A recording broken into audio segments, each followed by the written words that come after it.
നിങ്ങളുടെ പണ്ഡിതന്മാര് ക്രൈസ്തവരും യഹൂദരും വേദക്കാരാണെന്ന് പറഞ്ഞിരിക്കുന്നു. അപ്പൊ നിങ്ങൾ ഇഞ്ചിയിൽ വിശ്വസിക്കുന്ന ക്രൈസ്തവർ അങ്ങനോട് ചേർത്ത് പറയണേ. ബ്രദറെ, അങ്ങനെ എവിടെ എഴുതിയിട്ടില്ല, അതുകൊണ്ട് ഞാൻ ഇഞ്ചിയിൽ വിശ്വസിക്കുന്ന ക്രൈസ്തവർ അങ്ങനോട് ചേർത്ത് പറയണേ. ബ്രദറെ, അങ്ങനെ എവിടെ എഴുതിയിട്ടില്ല, അതുകൊണ്ട് ഞാൻ അങ്ങനെ എവിടെ എഴുതിയിട്ടില്ല അല്ലേ? കുഴപ്പല്ലേ? അപ്പൊ ഞാൻ പറഞ്ഞത് നിങ്ങളുടെ പണ്ഡിതന്മാര് പറഞ്ഞിരിക്കുന്ന ഒരു ഉദാഹരണമാണ് വേണ്ടി ഞാൻ DP ഇട്ടേക്കുന്നത്. ഓക്കെ, അതായത് ക്രൈസ്തവരും യഹൂദരുടെയും കൈകളിൽ തൗറാത്തും ഇഞ്ചിയിലും ഉണ്ട് എന്നതാണ്. ഇപ്പൊ എന്താ പറഞ്ഞത്? അതായത് ക്രൈസ്തവരും യഹൂദരുടെയും കൈകളിൽ തൗറാത്തും ഇഞ്ചിയിലും ഉണ്ട് എന്നതാണ്. തൊട്ടുമ്പോ അങ്ങനെയല്ലോ പറഞ്ഞത്. ഇഞ്ചിയിൽ വിശ്വസിക്കുന്ന ക്രൈസ്തവർ അങ്ങനോട് ചേർത്ത് പറയണേ.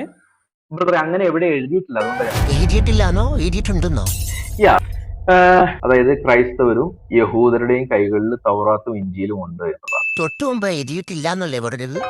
ഞാൻ പറഞ്ഞത് നിങ്ങളുടെ പണ്ഡിതന്മാര് പറഞ്ഞിരിക്കുന്ന ഒരു ഉദാഹരണമാണ് വേണ്ടി ഞാൻ DP ഇട്ടേക്കുന്നത്. ഓക്കെ, അതായത് ക്രൈസ്തവരും യഹൂദരുടെയും കൈകളിൽ തൗറാത്തും ഇഞ്ചിയിലും ഉണ്ട് എന്നതാണ്. ഇതെന്തൊക്കെ പറയും? ആ മേളിലെ വരി വായിച്ച്, അതായത് അൽ മദീന എന്ന് കൊടുത്തിട്ട് the Torah and Injil are with the Jews and Christians അങ്ങനെ കൊടുത്തേക്കണേ. ഇഞ്ചിയിൽ വിശ്വസിക്കുന്ന ക്രൈസ്തവർ അങ്ങനോട് ചേർത്ത് പറയണേ. ബ്രദറെ, അങ്ങനെ എവിടെ എഴുതിയിട്ടില്ല, അതുകൊണ്ട് ഞാൻ ബ്രദറെ, അങ്ങനെ എവിടെ എഴുതിയിട്ടില്ല, അതുകൊണ്ട് ഞാൻ ഇതെന്താണ് സാറേ? സാറിന്റെ പറച്ചിലും ഇപ്പൊ അത്ര ശരിയല്ലല്ലോ.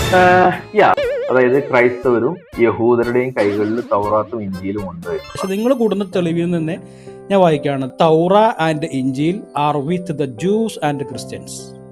ഓക്കെ,